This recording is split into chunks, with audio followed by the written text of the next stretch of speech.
আল্লাহ রাসূলের উপরে মানসিক অনেক বড় একটা চাপ আসে, অনেক বড় একটা কষ্টের কিছু ঘটনা ঘটে। আল্লাহ রাসূলের সবচেয়ে বড় সাপোর্টার, যিনি আল্লাহ রাসূলকে সামাজিক সাপোর্ট করতেন, হযরতে আবু তালেব মুসলমান হন নাই, আল্লাহ রাসূলের চাচা ছিলেন, অনেক মহব্বত করতেন। কেউ যদি আল্লাহ রাসূলের নিয়ে কোনো বাজে কথা বলতো, আবু তালেব প্রতিবাদ জানাইতেন। কেউ যদি আল্লাহ রাসূলের উপরে আল্লাহর বড়ত্ব বোঝানোর জন্য তুলনা করা যায়, কারণ আল্লাহ রাব্বুল আলামিন কোরআনুল কারীমের মধ্যে বলে দিয়েছেন লাইসা কামিসলিহি শাই, আল্লাহ রাব্বুল আলামিনের সাদৃশ্য গ্রহণকারী কোনো জিনিস নাই। আল্লাহ কোনো জিনিসের মতো নন, আল্লাহকে উপমা দিয়ে বোঝানো যায় না। আল্লাহ কার মতো? আল্লাহ আল্লাহর মতো। আল্লাহ কার মতো? আল্লাহর বড়ত্ব বোঝানোর জন্য, আল্লাহর ক্ষমতা বোঝানোর জন্য যেমন কোনো জিনিসের সাথে তুলনা করা যায় না, কম্পেয়ার করা যায় না, তেমন আল্লাহর কোরআন কত বড়, আল্লাহর কোরআন কত দামি, এই কোরআনের বড়ত্ব বোঝানোর জন্য পৃথিবীর কোনো জিনিসের সাথে তুলনা করা যায়? তুলনা করা যায়? বলে কোরআন কত দামি, আল্লাহ যত দামি, আল্লাহর কোরআন কত তত দামি, ঠিক কিনা? আল্লাহ যত দামি, আল্লাহর কোরআন তত দামি। আল্লাহ যত মূল্যবান, আল্লাহর কোরআন তত মূল্যবান। এই কারণে কোরআন থেকে কথা শুনবো কোরআনের মহব্বতের সাথে, শেষ পর্যন্ত কানগুলাকে খরগোশের কান বানিয়ে মনোযোগ দিয়ে শুনবো ইনশাআল্লাহ। যে আয়াত তেলাওয়াত করেছি, এই আয়াত হলো সূরা বনী ইসরাঈলের 1 নম্বর আয়াত। এই আয়াতের মধ্যে আল্লাহ তাআলা মেরাজের সফরের সংক্ষিপ্ত বিবরণ তুলে ধরেছেন। এটা কি মাস? আরবি কি মাস? এটা রজব মাস। কি মাস? আমার সাথে সবাই কথা বলতে হবে। যদি কথা বলেন তাহলে বুঝবো আপনারা আমার সাথে আছেন। এটা কি মাস? রজব মাসে আল্লাহ রাসূল সাল্লাল্লাহু আলাইহি ওয়াসাল্লাম একটা দোয়া শিক্ষা দিয়েছেন। রজব মাস আসলে একটা দোয়া পড়তে বলেছেন। পড়েন আপনারা সবাই আমার সাথে একবার পড়েন, আল্লাহুম্মা বারিক লানা ফি রজব ওয়া শাবান ওয়া বাল্লিগনা রমাদান। আল্লাহুম্মা বারিক লানা ফি রজব ওয়া শাবান ওয়া বাল্লিগনা রমাদান। দোয়ার অর্থ হলো, আয় আল্লাহ আমাদেরকে রজব এবং শাবান মাসের বরকত দান করেন। বলেন আমিন। আয় আল্লাহ আমাদেরকে রজব এবং শাবান মাসের বরকত দান করেন। আল্লাহর রাসূল সাল্লাল্লাহু আলাইহি ওয়াসাল্লাম আমাদেরকে দোয়া শিখাইলেন যে রজব এবং শাবানের বরকত দান করেন। এই দোয়া থেকে বোঝা যায় রজব এবং শাবানের মধ্যে বরকত রেখে দিয়েছেন কে? রজব এবং শাবানের মধ্যে বরকত আছে না নাই? আল্লাহ রজব এবং শাবানের মধ্যে বরকত রেখে দিয়েছেন। এই কারণে আল্লাহর রাসূল সাল্লাল্লাহু আলাইহি ওয়াসাল্লাম রজব মাস শুরু হওয়ার পর থেকে এই দোয়া করতে বলেছেন। এই দোয়া পড়ার জন্য কোনো নির্দিষ্ট নিয়ম নাই, কোনো সংখ্যা নাই, যখনই মনে হয় তখনই পড়বেন। এটা হলো দোয়ার প্রথম অংশ। আয় আল্লাহ আমাদেরকে রজব এবং শাবানের বরকত দান করেন। দোয়ার দ্বিতীয় অংশ হইল ওয়াবাল্লিগনা রমাদান। আয় আল্লাহ আমাদেরকে রমজান পর্যন্ত পৌঁছায়া দেন। বলেন আমিন। রমজান পর্যন্ত পৌঁছায়া দেন। 2 মাস আগে আল্লাহর রাসূল সাল্লাল্লাহু আলাইহি ওয়াসাল্লাম রমজান পাওয়ার জন্য দোয়া শিখিয়েছেন। বোঝা গেল রমজানটা আমাদের জীবনে অনেক গুরুত্বপূর্ণ। রমজান কি অনেক, কত গুরুত্বপূর্ণ! আল্লাহু আকবার।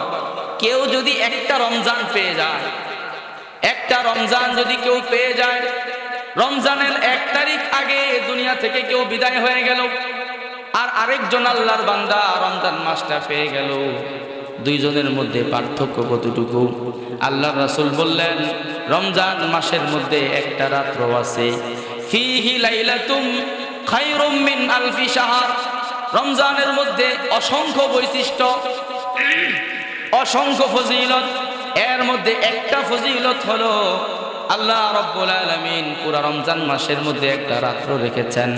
কোন আল্লাহর বান্দা যদি ঈমানের সাথে ওই রাত্রটা পেয়ে যায়, ওই রাত্রে যদি কিছু আমল করার তৌফিক তার নসিব হয়ে যায়, আল্লাহর রাসূল বললেন, মান কামা লাইলাতাল কদর ঈমানান ওয়াহতিসাবা গুফিরা লাহু মা তাকদ্দামা মিন যামবিহি। লাইলাতুল কদর যদি পেয়ে যায়, তার সারা জীবনের যত গুনাহ আছে সব আল্লাহ তাআলা ক্ষমা করে দেয়। যদি একটা লাইলাতুল কদর কেউ পেয়ে যায়, এটা হলো একটা ফজিলত। 2 নাম্বার ফজিলত হলো খায়রুম মিন আলফি শাহর। যদি এক রাত্র পেয়ে যায়, এই বান্দা 1000 মাস আমল করলে তার যত নেকি হবে, এক রাত্রের আমল দ্বারা তার চাইতে বেশি নেকি তার আমল নামায় জমা হয়ে যায়। এই কারণে রমজান পাওয়ার জন্য আল্লাহ রাসূল আমাদেরকে দোয়া করতে শিখাইছেন। করবেন তো ইনশাআল্লাহ? নিজেরা এবং ঘরের মহিলাদেরকে এই দোয়া পড়তে বলবেন, সব সময় পড়বেন। আয় আল্লাহ, আপনি আমাদেরকে রজব এবং শাবানের বরকত দান করেন আর আমাদেরকে রমজান পর্যন্ত পৌঁছায় দেন, বলেন আমিন। রজব মাসের মধ্যে আল্লাহ বরকত রেখে দিলেন। রজব মাসের অনেকগুলো বরকতের মধ্যে একটা বরকতের কারণ হলো এই রজব মাসের ভিতরে আল্লাহ রাব্বুল আলামিন আল্লাহর রাসূল মুহাম্মাদুর রাসূলুল্লাহ সাল্লাল্লাহু আলাইহি ওয়াসাল্লামকে এমন একটা পুরস্কার দিয়েছেন, এমন একটা স্পেশাল সারপ্রাইজ দিয়েছেন। সারা পৃথিবীতে আরো যত নবী আছে, আল্লাহর যত আরো প্রিয় মানুষ আছে, এরকম সারপ্রাইজ, এরকম পুরস্কার আর আল্লাহ কাউকে দেন নাই। সেই সারপ্রাইজটা হলো আল্লাহ রাব্বুল আলামিন আল্লাহর রাসূলকে মেরাজ দান করেছেন, বলেন সুবহানাল্লাহ। কি দান করেছেন? মেরাজ দান করেছেন। মেরাজ কি জিনিস? মেরাজ হলো একটা ভ্রমণ, মেরাজ হলো একটা কুদরতি জার্নি, একটা কুদরতি ভ্রমণ। যেই ভ্রমণটা শুরু থেকে নিয়ে শেষ পর্যন্ত পুরাটাই হয়েছে কুদরতি সিস্টেমে। এমন সিস্টেমে মেরাজ হয়েছে, সারা পৃথিবীর কোনো মানুষ এটাকে কল্পনায়ও আনতে পারবে না। কুদরতিভাবে আল্লাহ রাব্বুল আলামিন আল্লাহর রাসূল সাল্লাল্লাহু আলাইহি ওয়াসাল্লামকে দুনিয়ার শরীরে সশরীরে জমিন থেকে সুস্থ এবং পরিপূর্ণ অবস্থায় মক্কা থেকে মাত্র এক রাত্রের মধ্যে মসজিদে হারাম থেকে মসজিদে আকসা পর্যন্ত, মসজিদে হারাম থেকে মসজিদে আকসার দূরত্ব হলো কম বেশি 1500 কিলোমিটার। এক রাতের মধ্যে কোনো গাড়ি নাই, যানবাহন নাই, বিমান নাই, হেলিকপ্টার নাই। আল্লাহ রাব্বুল আলামিন কুদরতি বাহনের মধ্যে চড়িয়ে মসজিদে হারাম থেকে এক রাতের মধ্যে 1500 কিলোমিটার দূরে মসজিদে আকসা পর্যন্ত নিয়ে গেছেন। মসজিদে আকসা থেকে 7 আসমান অতিক্রম করে জান্নাত এবং জাহান্নাম ভ্রমণ করিয়ে দেখিয়েছেন। এরপর সেখান থেকে উর্দু জগৎ পুরাটা ভ্রমণ করিয়ে সরাসরি আল্লাহর সাথে সাক্ষাৎ করিয়ে তারপরে আবার সুস্থ অবস্থায় এক রাতের মধ্যে দুনিয়াতে পাঠিয়ে দিয়েছেন। সুবহানাল্লাহ। এই মেরাজের পুরা সফরের সংক্ষিপ্ত একটা বিবরণ আল্লাহ তাআলা কোরআনুল কারীমের এই সূরা বনী ইসরাঈলের 1 নম্বর আয়াতের মধ্যে বললেন। আমি আপনাদের সামনে আয়াতের তাফসীরটা একটু তুলে ধরি। আল্লাহ তাআলা বললেন, সুবহানাল্লাযী আসরা বিআবদিহি লাইলাম মিনাল মাসজিদিল হারাম ইলাল মাসজিদিল আকসা। মুফাসসিরিনে কেরাম এই আয়াতের অনেক ধরনের তাফসীর করেছেন। আমি একটু আধুনিকভাবে আপনাদেরকে বুঝাই। আমি বলি, আল্লাহ রাব্বুল আলামিন এই আয়াতের মধ্যে মেরাজের বিবরণ দিয়েছেন, যেমন সাথে সাথে এই আয়াতটা হলো একটা ইনভাইটেশন লেটারের মতো, একটা দাওয়াত নামার মতো। আমরা যারা আমাদের আত্মীয় স্বজন যারা ইউরোপ কান্ট্রিতে থাকি, ইউরোপের বিভিন্ন দেশে থাকে, আমরা জানি আমেরিকা এবং ইউরোপের কোনো কান্ট্রিতে যেতে হলে একটা রুলস আছে, সিস্টেম আছে। আগে ওখান থেকে স্পন্সর আসা লাগে, দাওয়াত নামা আসা লাগে, ঠিক কিনা? যদি আপনি ইউরোপের কোনো দেশে যেতে চান, জার্মানিতে বা ইতালিতে বা ইংল্যান্ডে কোনো দেশে যদি আপনি যেতে চান, তাহলে ওখান থেকে ভিসা পাওয়ার জন্য আগে ওখান থেকে স্পন্সর আসতে হবে। দাওয়াত নামা যে আপনাকে নিবে সে আপনাকে দাওয়াত নামা পাঠাইতে হবে, ইনভাইটেশন লেটার পাঠাইতে হবে। ইনভাইটেশন লেটার একটা ফরমের মতো, একটা ফরম। এই ফরমের মধ্যে অনেকগুলো বিষয় লেখা থাকে। এক নাম্বার, ওখানে ইনভাইটার কে, নিমন্ত্রণকারী কে, আপনাকে দাওয়াত দিতেছেন কে, তার বিবরণ লেখা থাকে, ঠিক কিনা? কে আপনাকে দাওয়াত দিতেছেন? আল্লাহ রাব্বুল আলামিন আল্লাহর রাসূলকে একটা বিশাল ভ্রমণ পুরস্কার দিবেন, একটা বড় ধরনের জার্নিতে নিবেন। জার্নিতে নেওয়ার জন্য ইনভাইটেশন লেটার পাঠাইলেন। এই ইনভাইটেশন লেটারের মধ্যে প্রথমে ইনভাইটার যিনি, দাওয়াত যিনি দিয়েছেন, প্রথমে তার আলোচনা করেছেন। বলেন, দাওয়াত দিয়েছেন কে? দাওয়াত দাতা কে? এই কারণে আল্লাহ শুরু করলেন কি দিয়ে? সুবহানাল্লাযী আসরা বিআবদিহি লাইলা। প্রথমে আল্লাহ সুবহান শব্দ দিয়ে শুরু করলেন। সুবহান মানে পুত পবিত্র সত্তা, তিনি হলেন আল্লাহ। তিনি হলেন কে? আল্লাহ। প্রথমে দাওয়াত দানকারী, আমন্ত্রণকারীর পরিচয় দিলেন। আমন্ত্রণকারী হলেন আল্লাহ। এই সুবহান শব্দের মধ্যে আল্লাহ রাব্বুল আলামিন সব সংশয়, সব সন্দেহ এবং কনফিউশনের জবাব দিয়ে দিলেন। প্রশ্ন হয়, নবী মুহাম্মদুর রাসূলুল্লাহ একজন মানুষ, রক্তে মাংসে গড়া একজন মানুষ। এই মানুষ আসমান পর্যন্ত যাবে কিভাবে? আসমান পর্যন্ত যাইতে হইলে মাঝখানে অনেকগুলো বাধা আছে। মধ্যাকর্ষণ শক্তি অতিক্রম করতে হবে। এরপরে দুনিয়াতে কোন বাহনে চড়ে যাবেন, এমন কোন বাহন তো কেউ আবিষ্কার করতে পারে নাই যেই বাহন দিয়ে আসমান পর্যন্ত যাওয়া যায়। কিভাবে সম্ভব? আল্লাহ রাব্বুল আলামিন সুবহান শব্দ দিয়ে বলে দিলেন, এই সফরের আয়োজনকারী অন্য কেউ নয়, দুনিয়ার কোনো মানুষ নয়। এই সফরের আয়োজনকারী হলেন স্বয়ং আল্লাহ। সুতরাং আল্লাহ হলেন সব ত্রুটি থেকে পবিত্র, সব অক্ষমতা থেকে পবিত্র। মধ্যাকর্ষণ শক্তি অতিক্রম করার জন্য যা লাগে সব কিছু পারেন কে? আসমানে নেওয়ার জন্য, পরিপূর্ণ মানুষকে আসমানে নেওয়ার জন্য যেই ক্ষমতা লাগে, এই ক্ষমতার মালিক কে? আল্লাহ। সুবহান শব্দ দিয়ে পৃথিবীর সব সংশয়বাদী, পৃথিবীর সব বুদ্ধিজীবী যারা বলে মেরাজকে আমরা বিশ্বাস করতে পারি না, কারণ মেরাজ, আধুনিক সায়েন্স মেরাজকে সাপোর্ট করে না, অনেক সূত্র মেরাজের সাথে মিলে না। মাত্র এক রাতে এত বিশাল সফর কিভাবে হয়? এত লম্বা সফরে যাওয়ার জন্য কয়েক বছরের দরকার, এক রাতে কিভাবে সম্ভব? যারা এরকম প্রশ্ন করে, অভিযোগ এবং আপত্তি তুলে, আল্লাহ রাব্বুল আলামিন তাদের আপত্তির জবাব দিয়ে দিলেন এক শব্দের মধ্যে, সুবহান শব্দ বলে আল্লাহ সকলের জবাব দিয়ে দিলেন। আল্লাহ বললেন, এই সফরের আয়োজন করেছি স্বয়ং আমি আল্লাহ, আর আমার একটা নাম হলো সুবহান, মানে আমি সকল অক্ষমতা থেকে পবিত্র। সুবহানাল্লাযী, প্রথমে আল্লাহ দাওয়াত যে দিয়েছেন, আমন্ত্রণকারী, ইনভাইটার, তার পরিচয় দিলেন। দুই নম্বরে পরিচয় বিআবদিহি। ওই ফরমের মধ্যে, ইনভাইটেশন লেটারের মধ্যে দ্বিতীয় যেটা থাকে, দ্বিতীয় যেই ঘরটা থাকে, সেটা হলো ইনভাইটেড পারসন।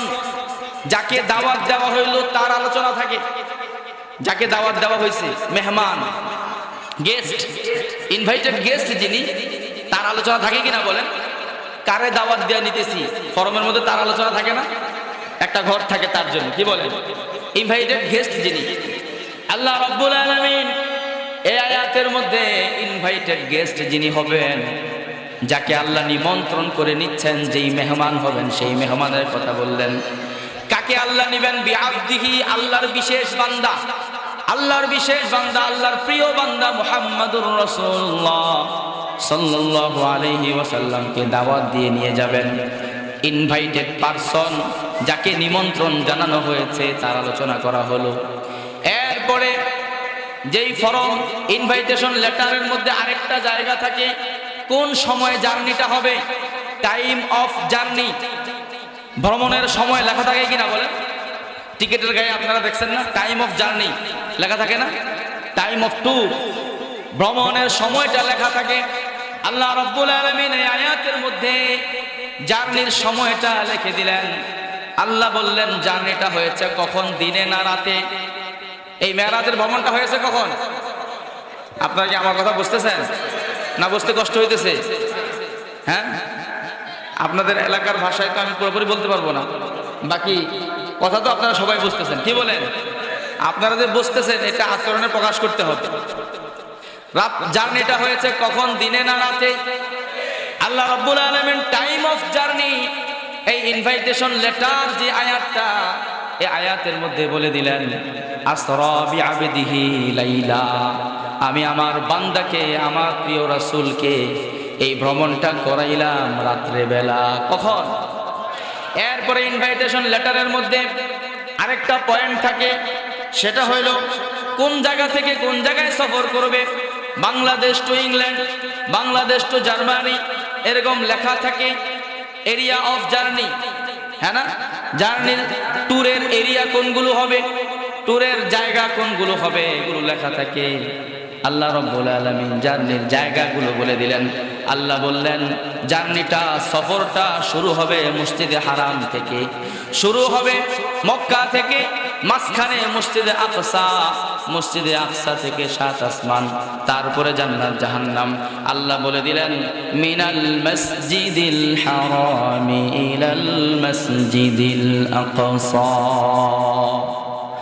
আল্লাহ মসজিদে হারাম থেকে মসজিদে আকসা পর্যন্ত নিয়ে যাবেন, জার্নির জায়গাটা বলে দিলেন। এখানে একটা প্রশ্ন হয়, আল্লাহ রাব্বুল আলামিনের মূল উদ্দেশ্য কিন্তু মসজিদে আকসা দেখানো না, মসজিদে আকসার ভ্রমণ করানো মূল উদ্দেশ্য না। মূল উদ্দেশ্য হইল আল্লাহ সরাসরি আল্লাহর সাক্ষাৎ দান করবেন, জান্নাত জাহান্নাম দেখাবেন, ঊর্ধ্ব জগতে ভ্রমণ করাবেন, সেটা হলো উদ্দেশ্য। কিন্তু সরাসরি আল্লাহ যদি চাইতেন মসজিদে হারাম থেকে সিঁড়ির মাধ্যমে, কুদরতি সিঁড়ি দিয়ে 7 আসমান অতিক্রম করে জান্নাতে নিয়ে যাইতে পারতেন কিনা? বললেন পারতেন কিনা? আল্লাহ রাব্বুল আলামিন সরাসরি মসজিদে হারাম থেকে জান্নাতে না নিয়ে, আল্লাহর কাছে না নিয়ে, মাঝখানে মসজিদে আকসায় কেন নিলেন? মসজিদে আকসায় নিয়ে বুঝিয়ে দিলেন মসজিদে আকসা এটা অন্যদের না, এটা অন্য নবীদের না, এটা অন্য উম্মতের না, এটা হলো এই উম্মতে মুহাম্মদীর ঘর। বলেন ঠিক কিনা? মসজিদে আকসার হকদার কারা? উম্মতে মুহাম্মদী। মসজিদে আকসার প্রকৃত হকদার হলেন উম্মতে মুহাম্মদী। মসজিদে আকসা এটা আমাদের মসজিদ, এই মসজিদ আল্লাহ আমাদেরকে দান করেছেন, এই মসজিদ আমাদের প্রথম কিবলা। নবী মুহাম্মদুর রাসূলুল্লাহ সাল্লাল্লাহু আলাইহি ওয়াসাল্লাম মসজিদে যখন মক্কা থেকে হিজরত করে মদিনায় চলে গিয়েছিলেন, মদিনায় যাওয়ার পরে আল্লাহ রাসূল 17 মাস পর্যন্ত মসজিদে আকসার দিকে ফিরে নামাজ আদায় করেছেন। মসজিদে আকসা কাদের? আমাদের। মসজিদে আকসা কাদের? উম্মতে মুহাম্মদী। ইনশাআল্লাহ এই মসজিদ আমাদের ছিল, এখন এই মসজিদের উপরে জালেম সন্ত্রাসী ইহুদিরা তাদের নগ্ন থাবা প্রসারিত করে রেখেছে, অন্যায়ভাবে মসজিদে আকসাকে দখল করে রেখেছে। ইনশাআল্লাহ অচিরেই সেই দিন আসতেছে, এই মসজিদে আকসার আশপাশ থেকে আমরা তাদেরকে ঝেঁটিয়ে বিদায় করব। ঠিক কিনা? মসজিদে আকসা আমাদের হবে। মসজিদে আকসাকে রক্ষা করার জন্য, মসজিদে আকসাকে উদ্ধার করার জন্য আজকে 15 মাস পর্যন্ত আমাদের মুজাহিদ ভাইয়েরা, গাজার সেই হামাসের সদস্যরা, আমাদের মা বোনেরা, ছোট ছোট বাচ্চারা, তারা স্রোতের ন্যায় রক্ত বিসর্জন করে যাচ্ছে, তারা বারবার শহীদ হচ্ছে। আর আল্লাহকে বলতেছে ইয়া আল্লাহ কুল মিন দিমাইনা মা তারদা, ও আল্লাহ আমাদের রক্ত আপনার যা নিতে মন চাই আপনি নেন, আমরা রক্ত দিতে প্রস্তুত। মসজিদে আকসা কখনো ছাড়তে প্রস্তুত? আমরা কখনো মসজিদে আকসা ছাড়ব? আপনারা সুসংবাদ শোনেন, সুসংবাদ শোনেন। ইনশাআল্লাহ এই পুরো শাম অঞ্চল, এই শাম অঞ্চলের মধ্যে সিরিয়া আছে, লেবানন আছে, ফিলিস্তিন আছে, এবং এই অভিশপ্ত ইসরায়েল সেটাও আছে। এই পুরাটা জর্ডান সহ 5টা দেশ, এই পুরাটা হলো শাম অঞ্চল। এই শাম অঞ্চলের ব্যাপারে আল্লাহ রাসূল সাল্লাল্লাহু আলাইহি ওয়াসাল্লাম ভবিষ্যৎবাণী করে গেছেন। আল্লাহ রাসূল বলছেন কিয়ামতের আগে পুরাটা শাম মুসলমানদের দখলে চলে আসবে। সুবহানাল্লাহ। কাদের দখলে আসবে? মুসলমানদের দখলে আসবে। মুসলমানদের দখলে যে আসবে, আল্লাহ রাসূল যে ওয়াদা করে গেছেন, সেই ওয়াদা যে বাস্তবায়িত হবে এর আলামত শুরু হয়ে গেছে। এই তো মাত্র কয়েকদিন আগে 2024-এর ডিসেম্বর মাসের 8 তারিখে এই যে শাম অঞ্চল সিরিয়া, যেটা শামের একটা গুরুত্বপূর্ণ দেশ, এই সিরিয়া এই পুরাটা আল্লাহ তাআলা জালেমের হাত থেকে মুক্ত করে প্রকৃত সুন্নতের অনুসারী মুসলমানদের হাতে তুলে দিয়েছেন। সুবহানাল্লাহ। শামের জালেম শাসক বাশার আল আসাদ প্রায় 53 বছরের জুলুমের শাসন শেষ করে আল্লাহ তাআলা, এর আগে তার বাবা ছিল হাফিজ আল আসাদ, এরপরে 2000 সাল থেকে 2024 পর্যন্ত বাশার আল আসাদ 53 বছরের জুলুমের শাসন, এটার পতন ঘটিয়ে আল্লাহ তাআলা ঠিক আমাদের দেশের জালেম যেমন পলাইতে দেশ বাধ্য হয়েছে, জুলুমের সব কিছু শেষ করে পালিয়ে যেতে বাধ্য হয়েছে, ঠিক বাশার আল আসাদ এভাবে পালিয়ে রাশিয়ায় গিয়ে আশ্রয় নিয়েছে। ঠিক কি না? শাম সিরিয়া বিজয় হয়ে গিয়েছে। আর আজকের খবর, গতকালকে চুক্তি হয়েছে, আগামী রবিবার থেকে বাস্তবায়িত হবে। আজকের খবর হলো এই 15 মাসের রক্তক্ষয়ী যুদ্ধের পরে আজকে নেতানিয়াহু মাথা নিচু করে বিড়ালের মতো হয়ে হামাসের সাথে শান্তি চুক্তিতে বাধ্য হয়েছে। আলহামদুলিল্লাহ, গাজার মুসলমানরা বিজয় লাভ করেছে। বলেন আলহামদুলিল্লাহ। বিজয় দেওয়ার মালিক কে? আল্লাহ রাসূল সাল্লাল্লাহু আলাইহি ওয়াসাল্লাম। যেহেতু শামের কথা আসছে, দুই একটা হাদিস শোনায় দেই। আল্লাহ রাসূল সাল্লাল্লাহু আলাইহি ওয়াসাল্লাম শামের জন্য দোয়া করেছেন, ফিলিস্তিনের জন্য দোয়া করেছেন। এই ফিলিস্তিন, এই শাম যত জুলুমই করা হোক, যত রক্ত ঝরানো হোক, মুসলমানদের হাত থেকে কেউ নিতে পারবে না। আল্লাহ রাসূল সাল্লাল্লাহু আলাইহি ওয়াসাল্লাম শামের জন্য দোয়া করেছেন। আল্লাহ রাসূল বললেন, আল্লাহুম্মা বারিক লানা ফি শামিনা, আল্লাহুম্মা বারিক লানা ফি ইয়ামানিনা। আল্লাহ রাসূল দোয়া করলেন, আয় আল্লাহ, আমাদের শামের মধ্যে বরকত দান করেন, আমাদের ইয়ামানের মধ্যে বরকত দান করেন। এক সাহাবী পাশে ছিল, ওনার বাড়ি ছিল নজদের মধ্যে। ওই সাহাবী বললেন, ইয়া রাসূলুল্লাহ, আমাদের নজদের জন্য একটু দোয়া করেন।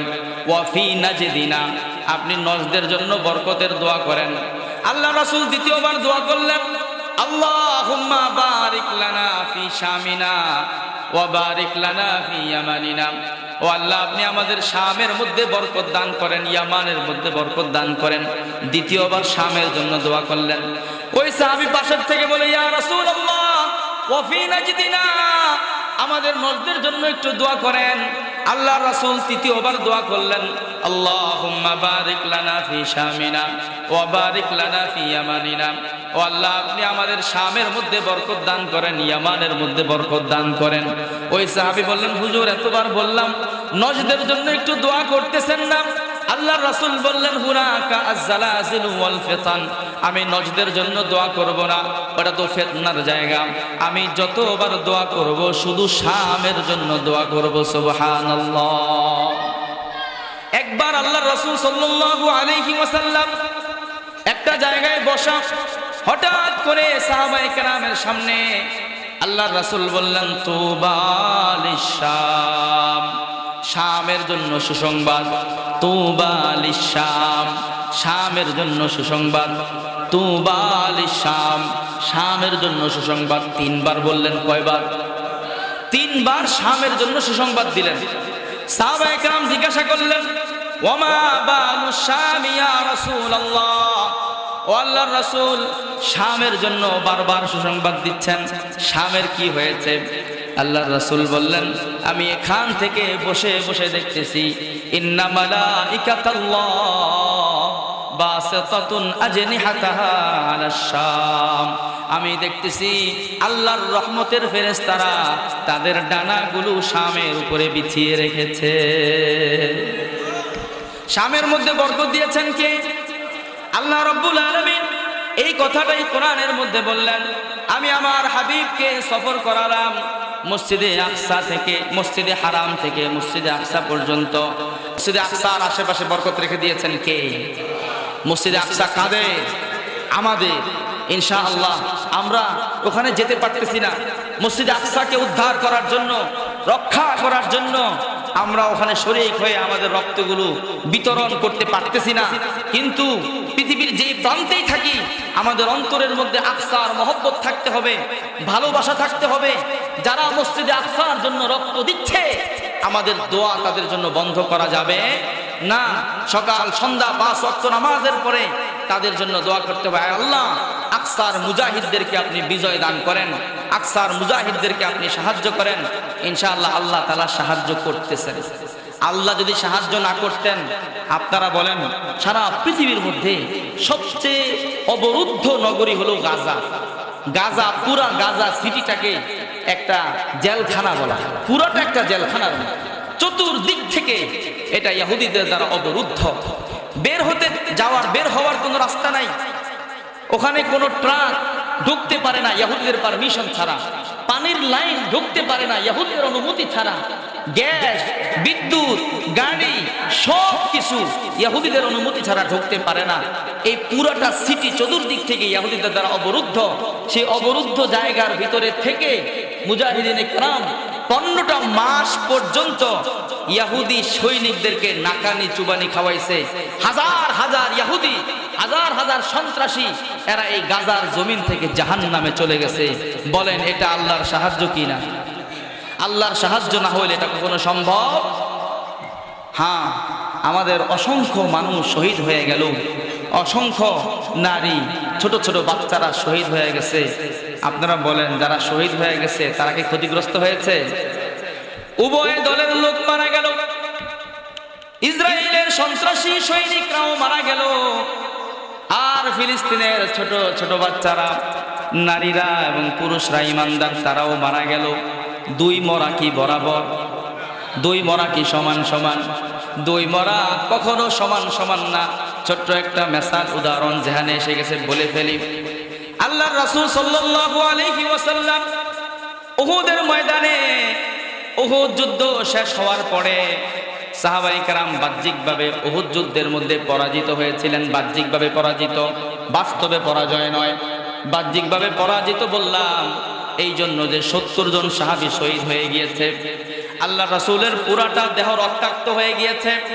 রাসূলুল্লাহ সাল্লাল্লাহু আলাইহি ওয়াসাল্লামের দান মুবারক শহীদ হয়ে গিয়েছে। আল্লাহর রাসূল আহত শরীরটা নিয়ে সাহাবায়ে কেরামকে সঙ্গে নিয়ে উহুদ পাহাড়ের উপরে উঠলেন। সবাই আহত, সবার শরীরের মধ্যে ক্ষতের দাগ, ক্ষতের চিহ্ন।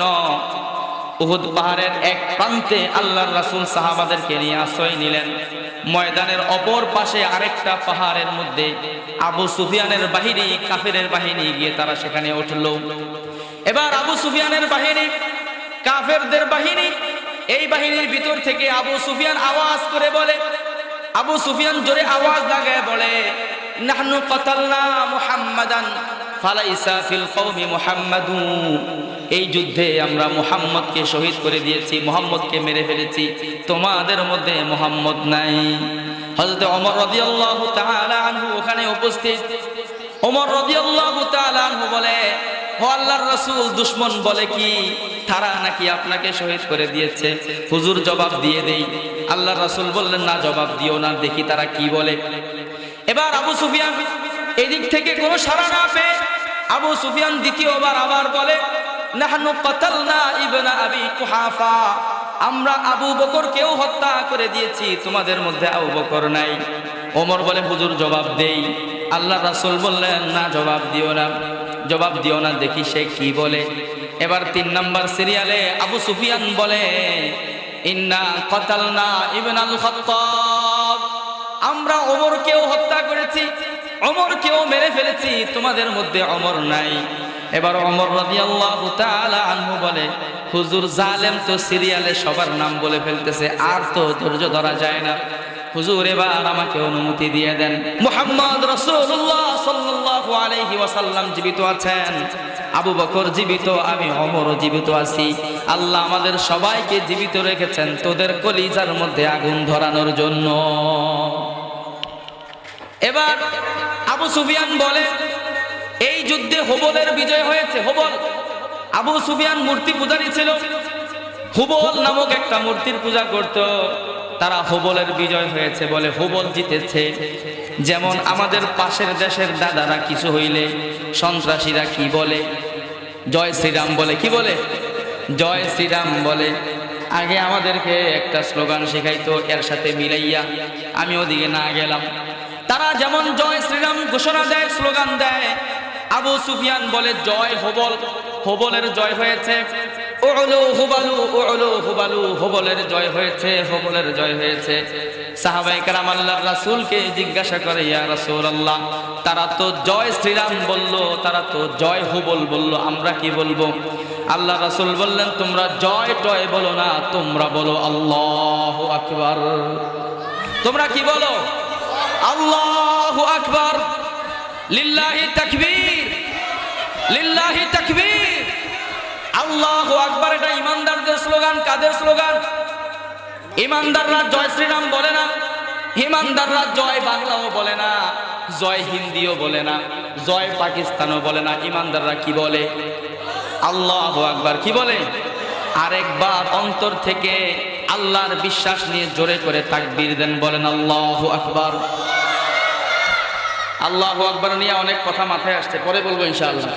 আল্লাহু আকবারের যে পাওয়ার, শক্তি, অনেকগুলো যুদ্ধের ময়দানে মুসলমানরা বিজয় লাভ করছে যুদ্ধ কইরা না, শুধু আল্লাহু আকবার ধ্বনি দিয়া, ঠিক কি না? শুধু আল্লাহু আকবার তাকবীর দিয়া অনেকগুলো দেশ মুসলমানরা জয় করে ফেলেছে। ইনশাআল্লাহ কিয়ামতের আগে এরকম অনেক ঘটনা ঘটবে।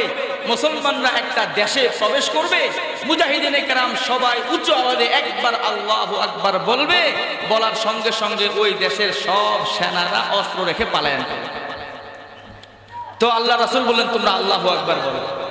এবার আবু সুফিয়ান বলে, যেই কথাটা শোনানোর জন্য আমি ঘটনা টানলাম, এবার আবু সুফিয়ান বলে, ও মুহাম্মদ, ও ওমর, তোমরা শোনো, গত বছর, 1 বছর আগে বদরের ময়দানে তোমাদের সাথে আমাদের যুদ্ধ হয়েছিল। বদরের ময়দানে তোমাদের বিজয় হয়েছিল। ওই ময়দানে তোমরা আমাদের 70 জনকে হত্যা করেছ। 1 বছর পরে ঘটনা পাল্টে গেছে। 1 বছর পরে উহুদের ময়দানে আমাদের বিজয় লাভ হয়েছে। আমরা তোমাদের 70 জনকে হত্যা করলাম। আল হারবু সিজালুন, যুদ্ধটা এমনই হয়, যুদ্ধের মধ্যে জয় পরাজয় আছে। গত বছর তোমরা জয়ী হয়েছিলে, তোমাদের বিজয় হয়েছিল। এই বছর তোমাদের পরাজয় হয়েছে, আমাদের বিজয় হয়েছে। বোঝা গেল হক বাতিল বলতে কিছু নাই, সত্য মিথ্যা বলতে কিছু নাই। যুদ্ধের মধ্যে তোমরাও জিতো, আমরাও জিতি। আল ইয়াউমু বিয়াউমিন বা বিয়াউমি বদরিন, আজকের এই উহুদের দিনটা বদরের দিনের বদলা হয়ে গেল। বোঝা গেল আমরা আর তোমরা সমান সমান বরাবর হয়ে গেলাম। আবু সুফিয়ান কি বলে? আমরা তোমরা সমান সমান, আমরা তোমরা বরাবর। হক বাতিল বলতে কোনো বিষয় না। গত বছর তোমরা জিতছ, এই বছর আমরা জিতছি। কি বলে? 2 এলাকায় খেলা হয়, তো ফুটবল খেলা হয়, ট্রেনিং, হ্যাঁ না, টেনিস খেলা হয়। তো 1 বছর ওই উত্তর পাড়া জিতে, আর 1 বছর দক্ষিণ পাড়া জিতে। হক বাতিলের কোনো বিষয় নাই। আবু সুফিয়ান একটা মোটামুটি হিসাব দাঁড় করায় দিল যে গত বছর তোমাদের বিজয় হয়েছিল, এই বছর আমাদের বিজয়। যুদ্ধ তো এমনই হয়, তোমরা আমরা 70 জনকে মারছ, আমরা তোমাদের 70 জনকে মারছি। বিষয়টা সমান সমান হয়ে গেল। বলেন সমান সমান। এই বলেন সমান সমান। পার্থক্য আছে না নাই? কেমন পার্থক্য? হযরত ওমর রাদিয়াল্লাহু তাআলা আনহু আল্লাহর রাসূলকে প্রশ্ন করে, ইয়া রাসূলুল্লাহ, কি জবাব দেব? আবু সুফিয়ান বলে, আমরা নাকি সমান সমান হয়ে গেলাম। আল্লাহ রাসূল বললেন, জবাব দিয়ে দাও, এটা বলে দাও, লাসনা বিসাওয়া। ও আল্লাহর দুশমন, ইমানদার আর কাফের কখনো বরাবর হতে পারে না। ইমানদার আর বেঈমান কখনো সমান সমান হতে পারে না। কখনো আমরা এবং তোমরা বরাবর নই। কই কেন বরাবর না? কারণ হলো শুধু সংখ্যা মিলাইলে চলবে না। আমার তোমাদের যে 70 জনকে গত বছর হত্যা করেছিলাম, কতলানা ফিল জান্নাতি ওয়া কতলাকুম ফিন্নার, আমরা তোমাদের গত বছর যে 70 জনকে হত্যা করেছিলাম, তারা হত্যা হওয়ার সঙ্গে সঙ্গে, তাদের রূহটা বের হওয়ার সঙ্গে সঙ্গে 70 জনের সবাই বিনা হিসাবে জাহান্নামে চলে গেছে, ঠিক কিনা? আর এই বছর তোমরা আমাদের 70 জনকে হত্যা করেছ, 70 জনকে শহীদ করেছ। এই 70 জনের সবাই দুনিয়া থেকে জানটা, রূহটা বের হওয়ার সঙ্গে সঙ্গে 70 জনের সবাই জান্নাতের দস্তরখানে জমা হয়ে গেছে। সমান সমান। আর ইসরায়েলি সন্ত্রাসী নেতানিয়াহুর বাহিনী তারাও মারা গেছে। আর আমাদের 50,000 প্লাস আমাদের ছোট ছোট বেগুনা মাসুম বাচ্চা ফিলিস্তিনি নারী এবং আমাদের মুজাহিদরা শহীদ হয়েছে। বলেন ইসরায়েলের যে সেনাটা মারা গেল, ও ইসরায়েল টু জাহান্নাম ভায়া গাজা। কি বলেন? ইসরায়েল টু জাহান্নাম ভায়া গাজা। আর আমাদের যে হামাসের সদস্য এবং ফিলিস্তিনের যে সকল মুসলমানরা মারা গেছে, তারা সরাসরি গাজা টু জান্নাতুল ফেরদাউস। সুবহানাল্লাহ। এই কারণে মুসলমানদের হারানোর কিছু নাই, মুসলমানদের হারানোর কিছু নেই। আল্লাহু আকবার। তো বলতেছিলাম, শামের ভূমির মধ্যে বরকত রেখে দিয়েছেন কে? আল্লাহ রাব্বুল আলামিন। এই সফরের একটা সংক্ষিপ্ত বিবরণ, ইনভাইটেশন লেটারের একটা সংক্ষিপ্ত বিবরণ সূরা বনী ইসরাইলের প্রথম আয়াতের মধ্যে দিলেন। এখন সফরটা শুরু করি। আপনারা আমার সাথে এই মেরাজের সফরে থাকবেন, মেরাজের সফরটা শুনবেন ইনশাআল্লাহ। আমার সময় কিন্তু কমে আসছে, যদি আয়োজক কমিটি অনুগ্রহ করে সময় একটু বাড়ায় দেয় তাহলে আমরা এই জার্নিটা শুরু করতে পারি। কি বলেন? থাকবেন এই জার্নিতে ইনশাআল্লাহ? আসেন আমরা জার্নিটা শুরু করি। জার্নিটা শুরু হয়েছে, আল্লাহ রাসূল সাল্লাল্লাহু আলাইহি ওয়াসাল্লাম এই জার্নির বিবরণ দিয়েছেন, এই সফরের বিবরণ দিয়েছেন। সহিহ মুসলিমের 186 নম্বর হাদিসের মধ্যে এসেছে, আল্লাহ রাসূল সাল্লাল্লাহু আলাইহি ওয়াসাল্লাম বললেন, কুনতু বিল হাতিম, আমি হাতিমে কাবার মধ্যে শুয়েছিলাম এক রাত্রে। ইতিহাসের কিতাবের মধ্যে লেখা হয়, আল্লাহর রাসূল নবী হওয়ার 10 বছর পরে, আল্লাহর রাসূল নবুয়ত লাভ করার 10ম বছরে, নবুয়ত লাভ করার 10 নম্বর বছরে গিয়ে আল্লাহর রাসূলের উপরে মানসিক অনেক বড় একটা চাপ আসে, অনেক বড় একটা কষ্টের কিছু ঘটনা ঘটে। আল্লাহর রাসূলের সবচেয়ে বড় সাপোর্টার, যিনি আল্লাহর রাসূলকে সামাজিক সাপোর্ট করতেন, হযরতে আবু তালেব, মুসলমান হন নাই, আল্লাহর রাসূলের চাচা ছিলেন, অনেক মহব্বত করতেন। কেউ যদি আল্লাহর রাসূলের নিয়ে কোনো বাজে কথা বলতো, আবু তালেব প্রতিবাদ জানাইতেন। কেউ যদি আল্লাহর রাসূলের উপরে হামলা করতে চাইতো, আবু তালেব প্রতিবাদ জানাইতেন। আবু তালেব আল্লাহর রাসূলের উপরে পিতৃ ছায়া দিয়ে রেখেছিলেন। সেই 8 বছর বয়স থেকে নিয়ে আল্লাহর রাসূল নবী হওয়া পর্যন্ত, আবার নবী হওয়া থেকে নিয়ে পরের 10 বছর পর্যন্ত, মোট 42 বছর আল্লাহর রাসূলকে পিতার স্নেহ দিয়ে বড় করেছেন আবু তালেব। নবী হওয়ার 10 বছরের মাথায় আবু তালেবের ইন্তেকাল হয়ে যায়। আল্লাহর রাসূল আবু তালেবকে হারিয়ে অনেক বেশি অসহায় হয়ে পড়েন। সাপোর্ট করার মতো, সহযোগিতা করার মতো আর কেউ নাই। এর কিছুদিনের মাথায় আবু তালেবের ইন্তেকালের মাত্র কয়েকদিনের মধ্যে ইতিহাসের কিতাবের মধ্যে লেখা হয় 1 মাসের ভিতরে অথবা 3 দিন পরেই আল্লাহর রাসূলের আরেকজন জীবন সঙ্গিনী, আল্লাহর রাসূলকে যেই মানুষটা নিজের জীবনের চাইতে বেশি মহব্বত করত, ভালোবাসত, আম্মা জান খাদিজাতুল কুবরা রাদিয়াল্লাহু তাআলা আনহু, উনিও ওই বছর দুনিয়া থেকে বিদায় হয়ে যায়। বাহিরে সান্ত্বনা দেওয়ার কেউ নাই, আবার ঘরের ভিতরে সান্ত্বনা দেওয়ার মতো যেই প্রাণ প্রিয় স্ত্রী ছিলেন, যিনি নবী হওয়ার প্রথম দিন থেকে আল্লাহর রাসূলকে সাপোর্ট দিয়ে আসতেছিলেন, খাদিজাতুল কুবরা অনেক ধনী নারী ছিলেন, ব্যবসায়ী নারী ছিলেন। ওনার ব্যবসার যত সম্পদ ছিল, এই সব সম্পদ আল্লাহর রাসূলের পায়ের নিচে উনি ঢেলে দিয়েছিলেন। আবু তালেব দুনিয়া থেকে বিদায় হয়ে গেলেন, এরপরে আম্মা জান খাদিজা দুনিয়া থেকে বিদায় হয়ে গেলেন। এরপরে আল্লাহর রাসূল দাওয়াত দেওয়ার জন্য তায়েফে গেলেন। তায়েফে যাওয়ার পরে তারাও আল্লাহর রাসূলকে সাপোর্ট করলো না। তায়েফে যাওয়ার পরে তারাও আল্লাহর রাসূলকে সাপোর্ট করলো না, নির্যাতন করলো। আল্লাহ রাসূলের মনটা ভেঙে গেল। এই দুনিয়াতে আল্লাহ রাসূলের পাশে দাঁড়ানোর মতো আর কেউ নাই। তখন আল্লাহ তাআলা দেখলেন, এই সময় আমার হাবিবের পাশে আমি আল্লাহ যদি না দাঁড়াই, আমি আল্লাহ যদি আমার হাবিবকে সরাসরি সান্ত্বনা না দেই, আমার হাবিব হয়তো টিকে থাকতে পারবে না। এই কারণে আল্লাহ তাআলা হাবিবের মনকে খুশি করার জন্য, স্ট্রং এবং শক্তিশালী করার জন্য, মেন্টাল সাপোর্ট দেওয়ার জন্য আল্লাহ তাআলা কুদরতি সফরের ব্যবস্থা করলেন। আল্লাহর রাসূল বললেন, আমি হাতিমে কাবার মধ্যে এক রাত্রে শুয়েছিলাম, আমি দেখলাম ইজ আতানি মালাকান, রাত্রে বেলা হঠাৎ করে 2 জন ফেরেশতা আমার কাছে আসলো। এই দুইজন ফেরেশতার একজন হলেন জিব্রাইল, আরেকজন হলেন মিকাইল আলাইহিস সালাতু ওয়াস সালাম। কি বলা হয়? শক্কে সদর। আরবি যদি বলি তাহলে শক্কে সদর, বাংলায় হলো বক্ষ বিদীর্ণ করা, আর ইংরেজিতে আপনারা সহজে বুঝবেন বর্তমান জমানায় ওপেন হার্ট সার্জারি। কি বলেন? Open heart.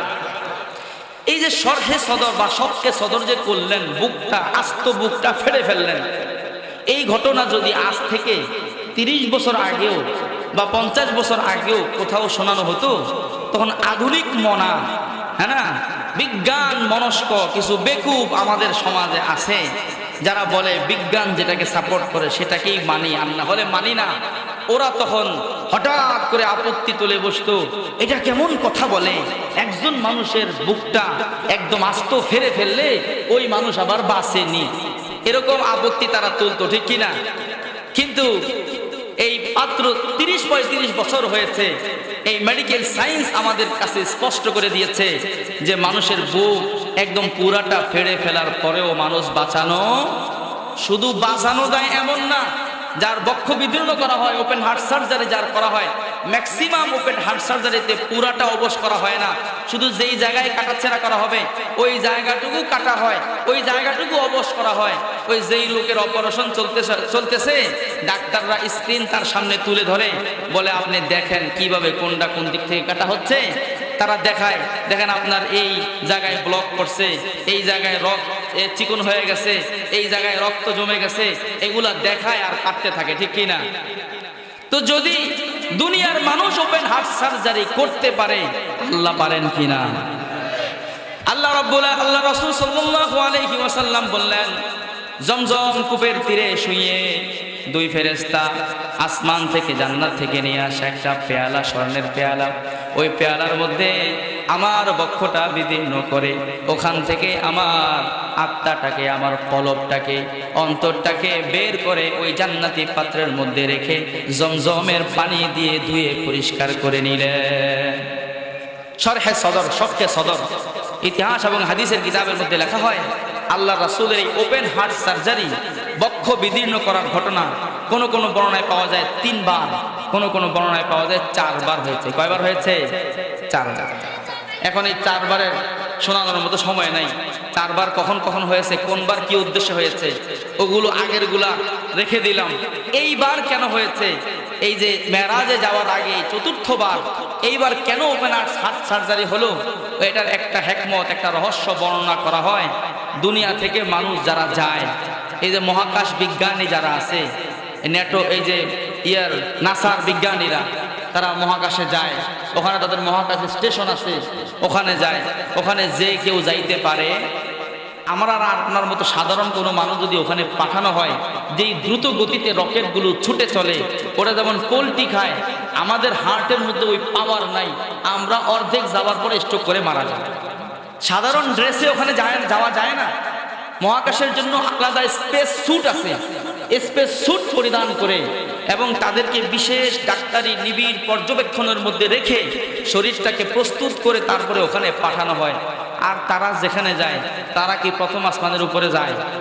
প্রথম আসমানের আশপাশে যায়? একটা নির্দিষ্ট সীমা পর্যন্ত যেতে পারে।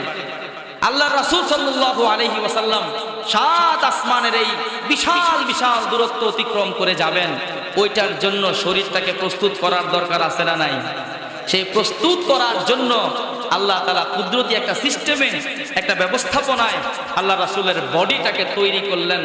এই জান্নাতি পাত্রের মধ্যে রেখে আল্লাহ রাসূলের কলবটাকে, হার্টটাকে জমজমের পানি দিয়ে ধুয়ে মহাশূন্যের যাত্রার জন্য তৈরি করে দিলেন। সুবহানাল্লাহ।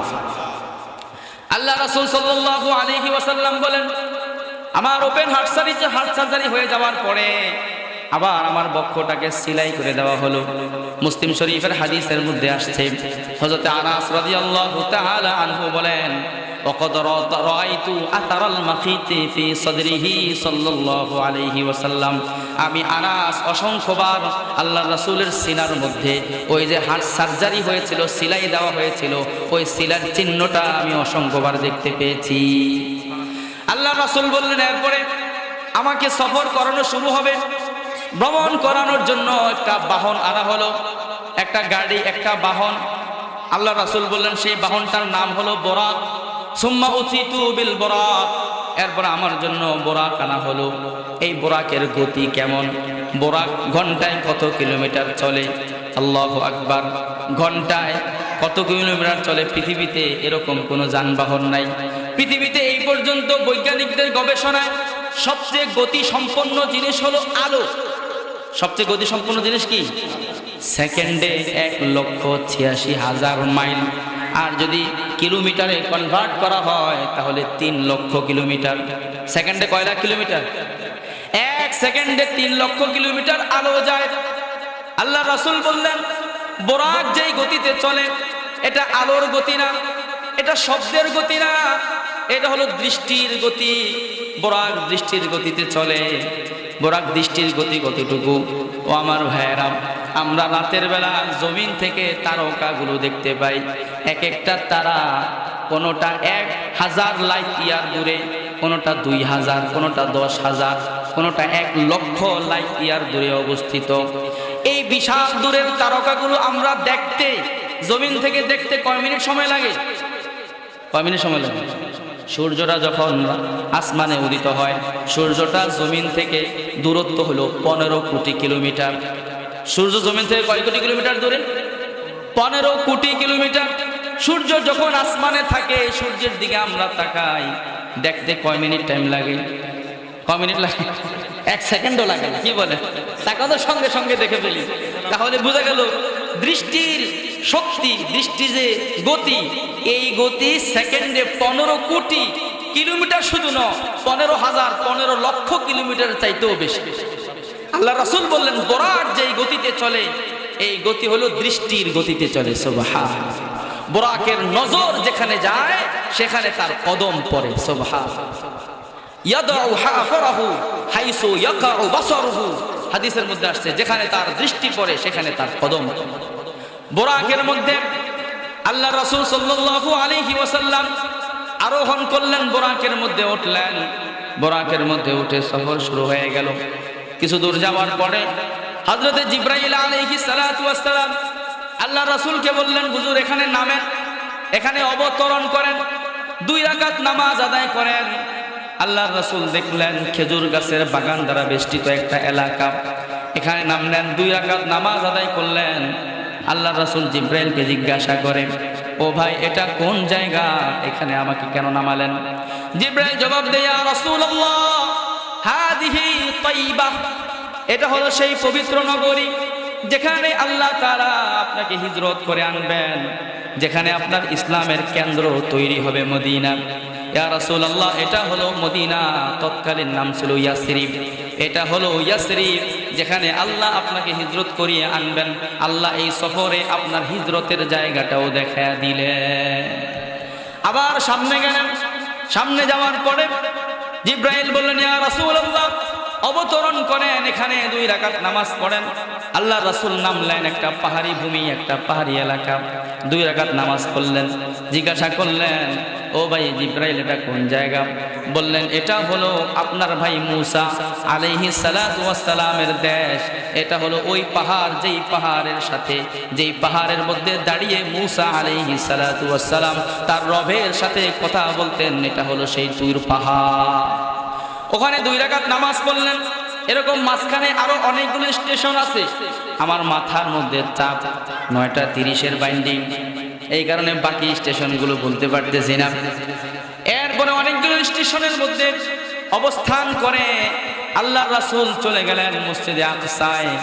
মসজিদে আকসায় গিয়ে এই বোরাকটাকে একটা জায়গায় বাঁধলেন, বেঁধে মসজিদে আকসায় আল্লাহ রাসূল প্রবেশ করলেন। মসজিদে আকসায় প্রবেশ করার পরে জিবরাইল আমিন আলাইহিস সালাতু ওয়াস সালাম আল্লাহ রাসূলকে 2 রাকাত নামাজ পড়তে বললেন। আল্লাহ রাসূল 2 রাকাত নামাজ পড়বে, কিন্তু নামাজ পড়ার আগে আল্লাহ তাআলা দুনিয়াতে যত নবী দুনিয়াতে পাঠিয়েছেন সব নবীদেরকে আল্লাহ কুদরতি ভাবে মসজিদে আকসার মধ্যে একত্রিত করে দিলেন। সব নবীরা আদম আলাইহিস সালাতু ওয়াস সালাম থেকে শুরু করে ঈসা আলাইহিস সালাতু ওয়াস সালাম পর্যন্ত যত নবী দুনিয়াতে আসছেন সবাইকে আল্লাহ তাআলা মসজিদে আকসায় কি করে দিয়েছেন? একত্রিত করে দিয়েছেন। আজকে আল্লাহ তাআলার সবচেয়ে দামি সবচেয়ে শ্রেষ্ঠ মেহমান আসতেছেন, সেই মেহমানের সম্মানে সব নবীদেরকে একত্রিত করে দিয়েছেন। বর্ণনার মধ্যে দুই ধরনের পাওয়া যায়। কিছু কিছু বর্ণনা থেকে বুঝে আসে যে আল্লাহ রাসূল সব নবীদেরকে নিয়ে 2 রাকাত নামাজ পড়ছেন 7 আসমানে যাওয়ার আগে। কিছু কিছু বর্ণনা থেকে বুঝে আসে এই 2 রাকাত নামাজ পড়ছেন 7 আসমানের সফর থেকে ফেরত আসার পরে। বর্ণনা যেটাই হোক, সব আম্বিয়ায়ে কেরাম মসজিদে আকসার মধ্যে একত্রিত হয়ে গেলেন, সব নবীরা একত্রিত। এবার জামাতে 2 রাকাত নামাজ পড়া হবে। জিবরাইল সবাই অপেক্ষা করতেছে কে নামাজ পড়াবে। আল্লাহর রাসূল স্বাভাবিকভাবে কাতারের মধ্যে বসা, ইমামতি করবে কে? হযরত জিবরাইল আমিন আলাইহিস সালাতু ওয়াস সালাম আল্লাহর রাসূলের হাতটা এভাবে ধরলেন। হাতটা ধরে আল্লাহর রাসূলকে সামনে নিয়ে মিম্বরের মধ্যে দাঁড় করিয়ে দিলেন। সুবহানাল্লাহ।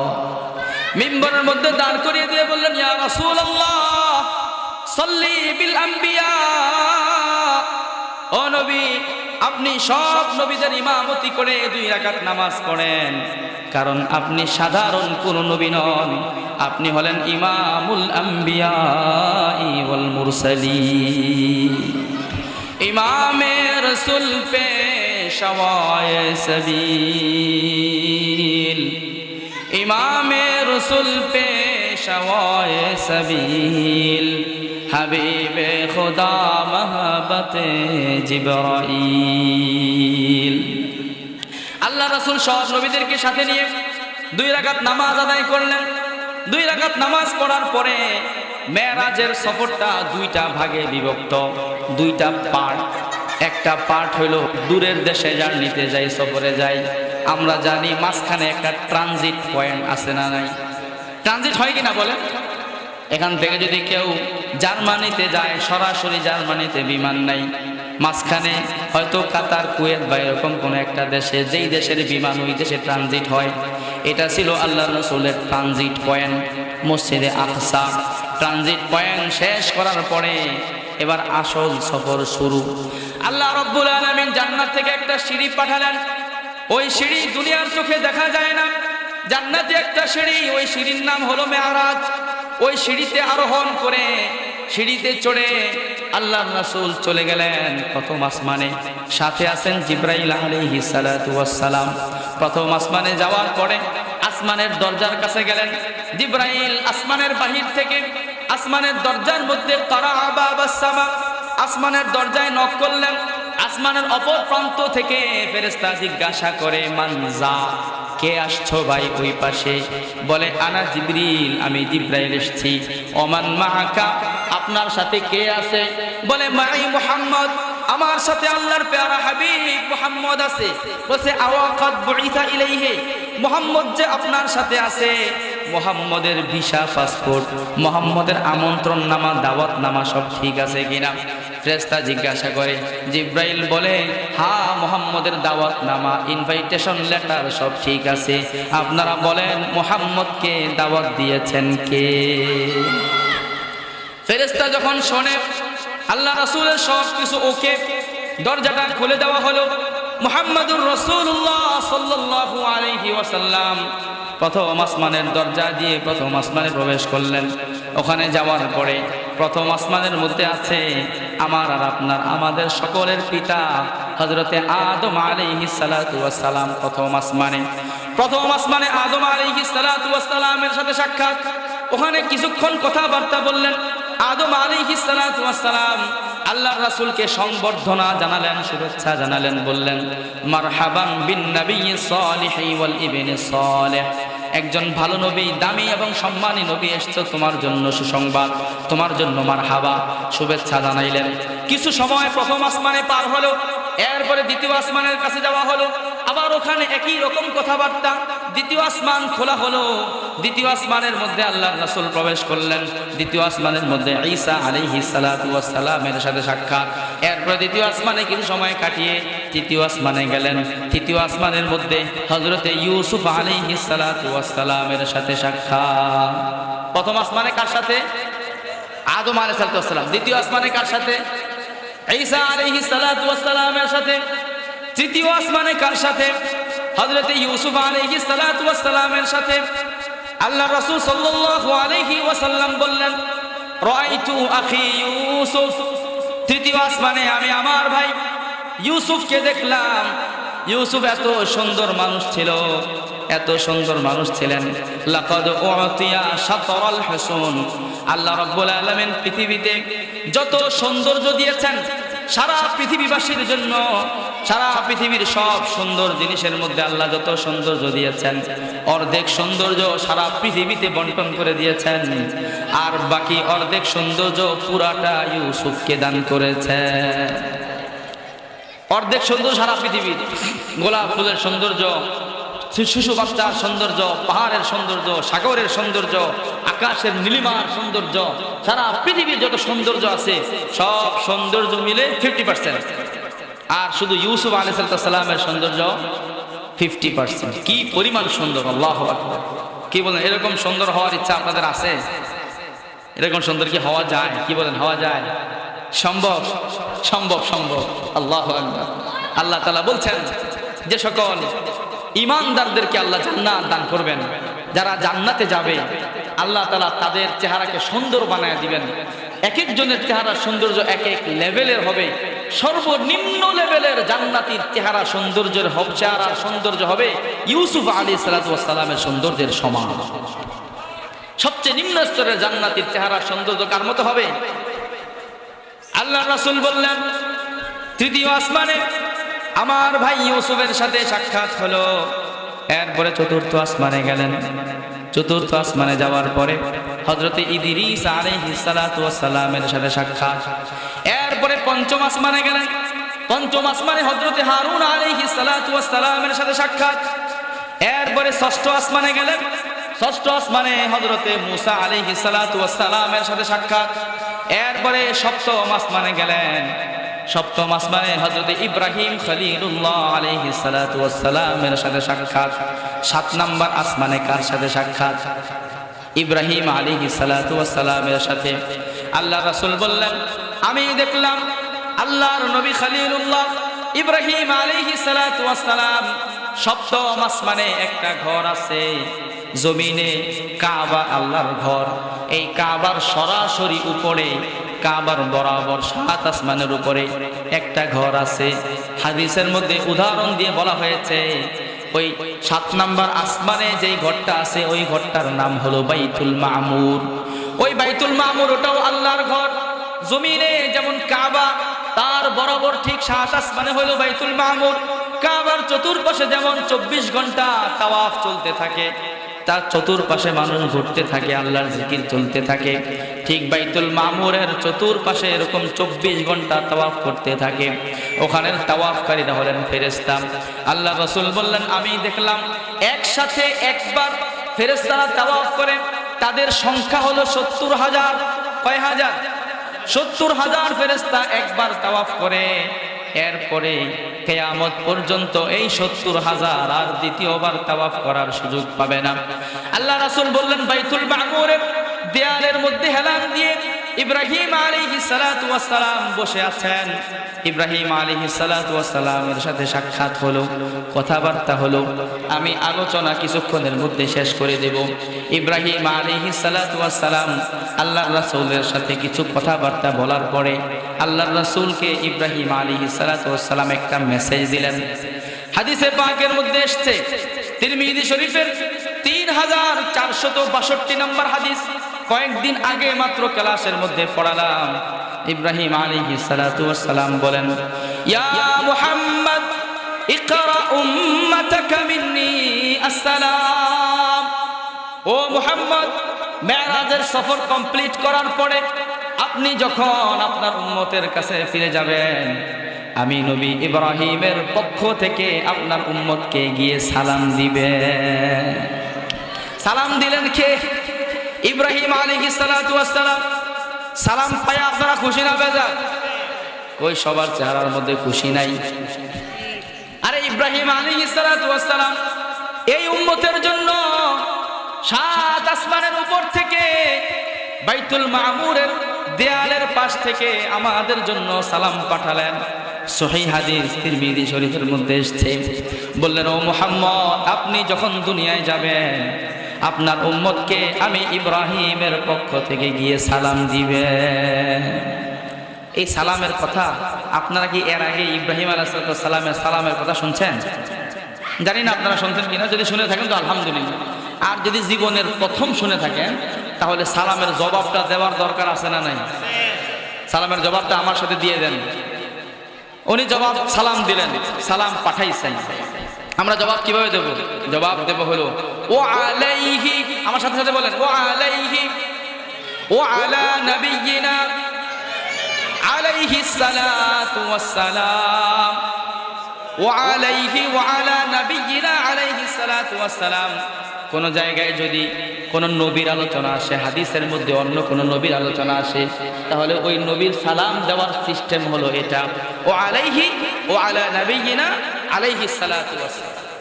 ইব্রাহিম আলাইহিস সালাতু ওয়াস সালামের সালাম পেয়ে গেছেন আপনারা, বলেন খুশি কিনা? এই সালাম দিলেন, এরপরে বলতেছেন, ও নবী মুহাম্মদ, জমিনে যাওয়ার পরে আপনার উম্মতকে আমার পক্ষ থেকে একটা মেসেজ দিয়ে দিবেন। আপনার উম্মতকে গিয়ে বলবেন ইন্নাল জান্নাতা তাইয়্যিবাতুত তুরবা। আপনার উম্মতকে গিয়ে বলবেন জান্নাতের জমিন অনেক উর্বর জমিন, জান্নাতের মাটি বড় উর্বর, জান্নাতের মাটি অনেক ভালো। বলেন, আমরা কৃষক যারা আছি, আমরা যদি কোনো ফসল ফলাইতে চাই, চাষ করতে চাই, আগে খোঁজ নেই কোন জমিনের ফসল ভালো হয়, ঠিক কিনা?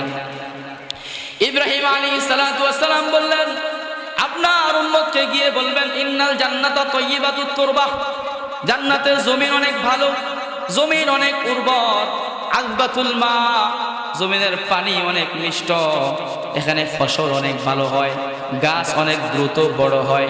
কিন্তু ওয়া ইন্নাহা কিআন, আল্লাহ তাআলা আপনার উম্মতের জন্য যে জান্নাত তৈরি করে রেখেছেন, এই জান্নাতটা হলো খালি ময়দান। জান্নাতের মধ্যে আগে থেকে গাছ লাগানো নাই। জান্নাতটা কি? খালি ময়দান। এখন বলেন, আপনারা কে কে আছেন জান্নাতে যাইতে চান, যাওয়ার পরে আমার জান্নাতটা খালি থাকুক, একটাও ফলের গাছ না থাকুক, এরকম কে চান? খালি থাকুক এর চান? সবাই কি চান?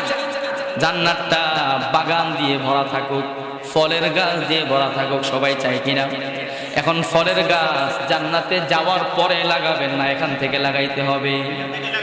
আর দুনিয়া মাজরাতুল আখিরাত, আল্লাহ রাসূল বললেন দুনিয়াটা হলো আখিরাতের মাজরাত, চাষের জায়গা, ফসল ফলানোর জায়গা। জান্নাতের মধ্যে যদি কেউ চারা লাগাইতে চায়, চারাটা দুনিয়ায় থাকা অবস্থায় লাগাইতে হবে। এখন জমিন হইল জান্নাতে, আমি হইলাম দুনিয়ায়, চারাটা লাগাবো কিভাবে? আর চারা পাবো কোথায়? আমরা যদি দুনিয়াতে কোনো বাগান করতে চাই, নার্সারিতে চলে যাই, যেই ফসল করব বা যেই গাছ লাগাবো ওই চারা নিয়ে আসি। এখন আমরা জান্নাতের জমিনের মধ্যে চারা কোথায় পাবো? আল্লাহু আকবার। ইব্রাহিম আলাইহিস সালাতু ওয়াস সালাম চারার কথাও বলে দিলেন। ও নবী মুহাম্মদ, আপনার উম্মতকে গিয়ে বলবেন ওয়া ইন্না গিরাসাহা, আপনার উম্মতকে গিয়ে বলবেন জান্নাতের চারা হলো চারটা জিনিস। কয়টা জিনিস? ওয়া ইন্না গিরাসাহা সুবহানাল্লাহ ওয়ালহামদুলিল্লাহ ওয়া লা ইলাহা ইল্লাল্লাহ ওয়া লা ইলাহা ইল্লাল্লাহ ওয়াল্লাহু আকবার। আপনার উম্মত দুনিয়াতে একবার সুবহানাল্লাহ বলবে, আল্লাহ রাব্বুল আলামিন জান্নাতের ওই উর্বর জমিনের মধ্যে একটা চারা লাগায়া দিবে। একটা চারা আপনি লাগায়া দিবেন, এখন আর আপনার কোনো কাজ নাই। দুনিয়াতে আমরা যখন জমিনের মধ্যে চারা লাগাই, চারা লাগানোর পরে কৃষকের অনেক কাজ থাকে, যে লাগাইছে তার অনেক কাজ থাকে। এই চারাকে খেয়াল করতে হয়, সার দিতে হয়, মাটি দিতে হয়, পোকার আঘাত থেকে বাঁচাইতে হয়, পশু পাখি থেকে বাঁচাইতে হয়। আল্লাহ বললেন তুমি একবার সুবহানাল্লাহ বললাম, জান্নাতের জমিনের মধ্যে চারা লেগে গেল, তোমার কাজ শেষ, আর তোমার কোনো কাজ নাই। এরপর হলো আমি আল্লাহর কাজ, আমি আল্লাহ তোমার চারাটাকে বড় করতে থাকবো, বড় করতে থাকবো, বড় করতে করতে কত বড় বানাবো। আল্লাহর রাসূল বললেন ইন্না ফিল জান্নাতি শাজারাতান, জান্নাতের মধ্যে এক একটা গাছ এমন হবে ইয়াসি ইয়াসিরুর রাকিবু ফি যিল্লিহা মিয়াতা আম। একজন বড় গাড়ি চালক, একজন ভালো গাড়ির ড্রাইভার অনেক দ্রুতগামীর গাড়ি নিয়ে ওই গাছের ছায়ার মধ্যে চলতে থাকবে। চলতে চলতে 100 বছর পার হয়ে যাবে, গাছের ছায়াটা শেষ হবে না। এই ফজিলত আপনারা অনেকবার শুনছেন কিন্তু অনুভব করেন নাই। এটা তো কত বড় গাছ! আল্লাহু আকবার। আল্লাহ রাসূল ঘোড়ার কথা বলছেন। কিসের কথা বলছেন? আরবের একজন শক্তিশালী যুবক একটা শক্তিশালী তেজি ঘোড়া নিয়ে চালাইতে শুরু করবে। ঘোড়াটা 100 বছর দৌড়াবে, যত দূর যাবে বলছে যাইতে থাকবে, গাছের ছায়া শেষ হবে। সুবহানাল্লাহ। রাসূল ঘোড়া দিয়া বলছেন বর্তমান জমানায় আমরা উদাহরণ দিলে ওই জমানার শক্তিশালী দামি ঘোড়া মানে বর্তমান জমানার BMW গাড়ি, ল্যান্ড ক্রুজার গাড়ি, কি বলেন, মার্সিডিজ গাড়ি। আরে একটা শক্তিশালী দ্রুতগামী গাড়ি যদি আপনি চালান, ওই গাড়ি দিয়া চালায়া আপনি বলেন 100 বছরে পৃথিবীটা শেষ করা যাবে না? কি বলেন, পৃথিবী শেষ করা যাবে না? আরে পৃথিবী শেষ করতে কি 100 বছর টাইম লাগবে? মানুষ হাইটা পৃথিবীর এক মাথা থেকে আরেক মাথায় চলে যায়। কি বলেন? এই আপনাদের এদিকেরই তো কোন একটা ছেলে, নোয়াখালীর একটা ছেলে 1 বছর টাইম, কি বলেন, 1 বছরে সেই বাংলাদেশ থেকে একদম সৌদি আরব পর্যন্ত পৌঁছে গেছে। পৃথিবীর অর্ধেক যদি পায়ে হেঁটে সে চলে যায়, তাহলে 1 বছর যদি শুধু গাড়ি চালায় পুরো পৃথিবী ঘোরা যাবে কিনা বলেন? তাহলে গাড়ি চালায় 1 বছরে যদি পুরো পৃথিবী ঘোরা যায়, 100 বছরে গাড়ি চালাইলে 100 পৃথিবী ঘোরা যাবে, ঠিক কিনা? তাহলে আল্লাহ রাসূল বললেন ওই গাছটা 100 বছর দৌড়াইলেও শেষ হবে না। তার মানে হলো জান্নাতে আল্লাহ আপনাকে যে ফলের গাছটা দান করবেন এটা 100 পৃথিবীর চাইতে বড়। 100 পৃথিবীর চাইতে যেই গাছটা বড়, এই গাছটা লাগাইতে, দুনিয়াতে থাইকা এই গাছটা লাগাইতে আপনার টাইম লাগবে কয়দিন টাইম লাগবে? আল্লাহু আকবার, সুবহানাল্লাহ। কয়বার? একবার সুবহানাল্লাহ বলো। জান্নাতের মধ্যে আল্লাহ একটা চারা লাগায় দিবেন, চারাকে বড় করার দায়িত্ব আল্লাহর। একবার আলহামদুলিল্লাহ বলো, আরেকটা গাছ লেগে যাবে। আল্লাহু আকবার বলো, আরেকটা গাছ লেগে যাবে। লা ইলাহা ইল্লাল্লাহ বলো, আরেকটা গাছ লেগে যাবে। হুজুর আমার টাইম, মানে আমি ছেড়ে দিলেই হুজুর চলে আসতে পারি, এখন ছেড়ে দিলে এখনই হবে। আমি এই যে 4টা তাসবিহ এর একটু ফজিলত শোনায়। আল্লাহু আকবার। আমাদের জিন্দেগির সময়গুলো, মেরাজের সফরে আর ঢোকার সুযোগ নাই। মেরাজের সফরে আরো লম্বা জায়গা বাকি রয়ে গেছে। আল্লাহ তাআলার সাথে সাক্ষাৎ আছে, আল্লাহর সাথে কথোপকথন আছে। এরপরে আল্লাহ তাআলা কিছু হাদিয়া দিয়েছেন আমাদের জন্য, ওই হাদিয়াগুলোর আলোচনা আছে, ওদিকে যাওয়ার সুযোগ নাই। আমি শুধু এই 4টা তাসবিহ একটু ফজিলত বলে দেই আপনাদেরকে। ভাই আমাদের জিন্দেগিটা অনেক সংক্ষিপ্ত, শেষ হয়ে যাইতেছে। একটু কামানোর সময় এখনই, আমরা সময়গুলো নষ্ট না করে একটু কামাই। একটা আমল আপনাদেরকে দিয়ে যাই। আমাদের সব তরিকার বুজুর্গরা এবং তাবলিগ থেকে শুরু করে তাবলিগ, চরমনাই, আরো যতই যে আমাদের জৌনপুরের হযরত, সবল তরিকার বুজুর্গরা একটা আমলের মধ্যে একমত। সেটা হলো সকাল সন্ধ্যার 3 তাসবির আমল। কি আমল? 3 তাসবির আমল, সকাল সন্ধ্যা। আল্লাহ রাসূল সাল্লাল্লাহু আলাইহি ওয়াসাল্লাম এই 3 তাসবির আমলের ফজিলত শোনাইছেন। 3 তাসবিহ, এটাকে কেউ 6 তাসবিহ বলে। এটার মধ্যে আসলে 6টা কাজ। এই 4টা কালিমা 100 বার করে 400 বার, দুরূদ শরীফ 100 বার, আর ইস্তেগফার 100 বার। তো 4 কালিমারে যদি একসাথে পড়া হয় তো এটারে 1 তাসবিহ ধরা হয়, আর বাকি 2টা মিলে 3 তাসবিহ হয়। 4টা কালিমা আল্লাহ রাসূল সাল্লাল্লাহু আলাইহি ওয়াসাল্লাম বলছেন। তিরমিজি শরীফের 10,126 নম্বর হাদিসের মধ্যে আসছে। আল্লাহ রাসূল সাল্লাল্লাহু আলাইহি ওয়াসাল্লাম বলেন, আমার ভাইয়েরা, আমলটা কেউ ছাড়বেন না সকাল বেলা এবং বিকাল বেলা। কোরআনুল কারীমের মধ্যে অসংখ্য আয়াতের মধ্যে আল্লাহ বলছেন, ও আমার বান্দা, সকাল বেলা কিছুক্ষণ আমি আল্লাহর জিকির করো, বিকাল বেলা কিছুক্ষণ আমি আল্লাহর জিকির করো, তোমার দিন এবং রাত বরকত দিয়ে ভরে দিবেন কে? এই কারণে সকাল এবং বিকাল কিছু সময় আল্লাহর জন্য দেন। তিরমিজি শরীফের 10,126 নম্বর হাদিসের মধ্যে আল্লাহর রাসূল বললেন, মান সাব্বাহাল্লাহা মিআতান বিল গাদাতে, কোন আল্লাহর বান্দা যদি সকাল বেলা 100 বার তাসবিহ পাঠ করে, মানে সুবহানাল্লাহ সুবহানাল্লাহ সুবহানাল্লাহ, সকাল বেলা 100 বার, ফাকাআন্নাহু হাজ্জা লিল্লাহি তাআলা মিআতা হাজ্জাতিন, আল্লাহ রাব্বুল আলামিন তার আমল নামায় 100 হজের নেকি লিখে দেয়। 100 100 বার সুবহানাল্লাহ বললে কয় হজের নেকি? 100 বার নেকি। এরপরে ওমান হামিদাল্লাহ তাআলা মিয়াতাম বিল গাদাতি ওয়া মিয়াতাম বিল আশি, কেউ যদি সকাল বেলা 100 বার আলহামদুলিল্লাহ, বিকাল বেলা 100 বার আলহামদুলিল্লাহ পাঠ করে, আল্লাহ রাব্বুল আলামিন, আল্লাহ রাসূল বললেন ফাকান্নামা হামালা আলা মিআতি ফারাসিন ফি সাবিলিল্লাহ, আল্লাহর রাস্তায় 100টা ঘোড়া দান করলে যেই নেকি হয়, 100টা ঘোড়া দান করার মতো ক্ষমতা এখানে কার আছে? আরে অনেক এমপি সাহেবেরও নাই, কি বলেন? থাকলেও দান করবে না, কি বলে? 100টা ঘোড়া দিয়ে ফেলবে, কত কোটি টাকা দাঁড়াবে। আল্লাহর রাস্তায় যদি 100টা ঘোড়া কেউ দান করে যেই নেকি হয়, 100 বার আলহামদুলিল্লাহ পাঠ করলে আল্লাহ তাআলা তার আমল নামায় সেই নেকি লিখে দেন। এরপরে 3 নাম্বার হলো আলহামদুলিল্লাহর পরে হলো লা ইলাহা ইল্লাল্লাহ। কেউ যদি, সবাই বলেন নারে তাকবীর, নারে তাকবীর।